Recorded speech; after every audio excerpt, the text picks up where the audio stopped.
বন্ধুরা, welcome to my YouTube channel life and living. আজকে এই স্ট্রবেরি গাছের কিন্তু আপডেট নিয়ে আপনাদের সামনে আমি হাজির হয়েছি।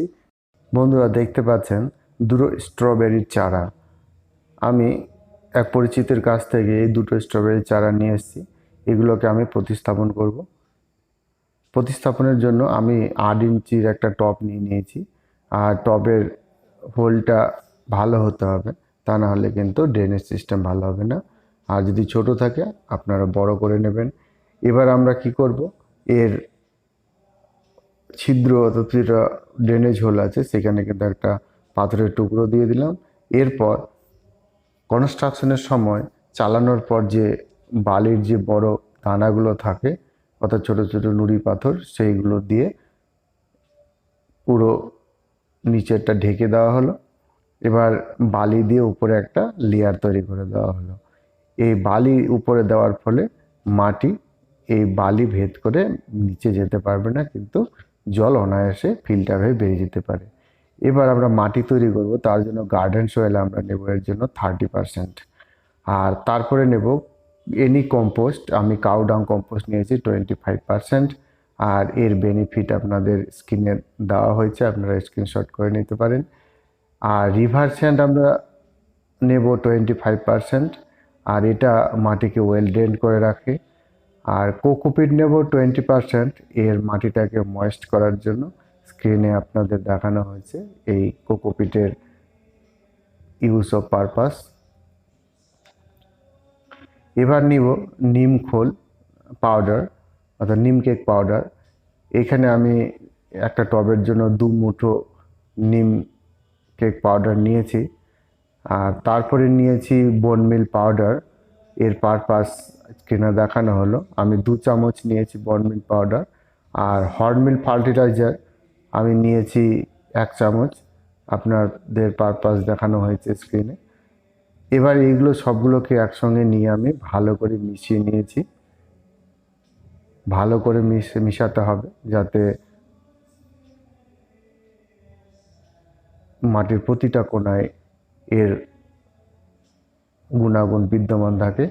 এবার আমরা কি করব, মাটিটা এবার টবে ভরে নেব। মোটামুটি কিছুটা ফাঁকা রাখবো প্রতিস্থাপনের সুবিধার্থে। এরপর যখন চারা দুটো বসিয়ে দেব তখন আবার পুরোটা ভরাট করব। পুরোটা না, আমরা জানি সবাই যে টবের ওপরে 1 থেকে 1.5 ইঞ্চি ফাঁকা রাখতে হয় জল দেওয়া এবং ভবিষ্যতে সার দেওয়ার সুবিধার্থে। আমার এই দুটো চারা এবার আমি এখানে প্রতিস্থাপন করব। এই প্রতিস্থাপনের কিন্তু বেস্ট টাইম হচ্ছে অক্টোবরের শেষে আর নভেম্বরে আমরা অনায়াসে এগুলো প্রতিস্থাপন করতে পারি। আর ঠান্ডায় অর্থাৎ ডিসেম্বর জানুয়ারিতে ইভেন মার্চ পর্যন্ত আমরা এর কাছ থেকে স্ট্রবেরি গাছ থেকে কিন্তু প্রচুর ফল পেতে পারি যদি আমরা এর পরিচর্যা ঠিকঠাক করতে পারি। দেখুন, আমি আলতো করে এই গাছটাকে বসিয়ে দিলাম। বেশি ডিপে কিন্তু মোটেই আমরা এটাকে প্রতিস্থাপন করব না, তা না হলে কিন্তু এই ভালো ফল দেবে না। আমি হালকা হালকা প্রেস করে নেব মাটিটা, তা না হলে কিন্তু ভিতরে এয়ার গ্যাপ থেকে যেতে পারে যেখানে জল জমে গাছের গোড়ার পচন ধরতে পারে। এই গাছ কিন্তু সানলাভিং একটা প্ল্যান্ট, তবে এটা শীতের একটা গাছ যেখানে টেম্পারেচার 25-এর নিচে আশেপাশে বা তারও কম হলে খুব ভালো, অর্থাৎ 20 থেকে 25 ডিগ্রি উপরে তাপমাত্রা কিন্তু এই গাছের জন্য মোটেই উপযুক্ত নয়। বন্ধুরা, আমার চ্যানেলটা কিন্তু আপনারা সাবস্ক্রাইব করতে একদম ভুলবেন না। আর স্ট্রবেরির পাতা বা ফল মাটির সংস্পর্শে আসলে কিন্তু অতি সহজেই পচে যায়, তার জন্য এর মালচিং করতে হয়। আমি মালচিংটাও দেখাবো। আর এখানে আপনাদের এবার দেখাচ্ছি আমি এইটাকে প্রতিস্থাপনের পর ভালো করে জল দিয়ে দিলাম। এমনভাবে জল দেব যাতে কিছুটা জল এর ড্রেনেজ সিস্টেম দিয়ে বেরিয়ে যায়। পুরোটা আবার বেশি জল দেব না, যাতে এর খাবারগুলো ড্রেনেজ জল দিয়ে বেরিয়ে যায়।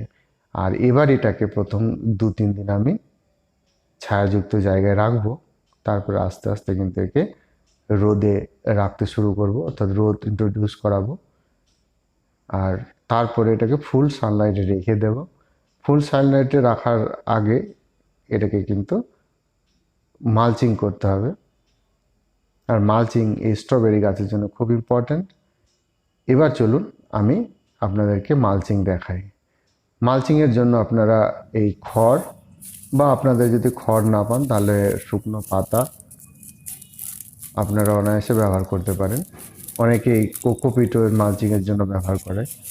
আমি খড় পেয়েছি তাই আমি খড় টুকরো টুকরো করে কেটে নিলাম।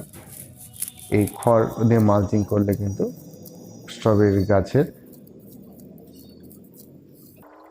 সুস্থতা, অর্থাৎ স্ট্রবেরি গাছ সুস্থ থাকে। এবার দেখুন আমি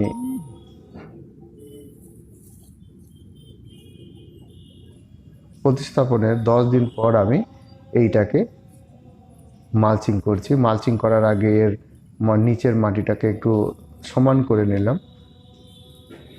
উঁচু নিচু থাকলে মালচিং ভালো হবে না, বা কোথাও বেশি জল জমে থাকতে পারে, আবার কোথাও উঁচু থাকলে সেখানে জল নাও থাকতে পারে। সেই জন্য আমি সমান করে নিলাম, কারণ খড় যখন ছিল না তখন কিন্তু জল দেওয়ার সময় মাটিগুলো সরে গেছিলো, এবার তো আর সরবে না। সেই জন্য আমি একটু সমান করে নিলাম। এবার দেখুন মোটামুটি গোটা টবের চারিদিকে আমি খড়টা বিছিয়ে দিলাম। আবার এটা মালচিংটা খুব পুরুও করব না, যাতে এর নিচে অক্সিজেন পৌঁছায় না, এরকম যেন না হয়।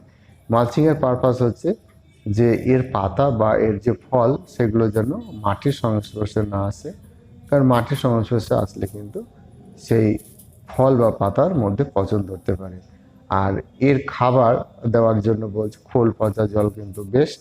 আর মাঝে মাঝে এটাতে কিচেন ওয়েস্ট লিকুইড ফার্টিলাইজার যেটা হয় সেটা আমি ব্যবহার করি।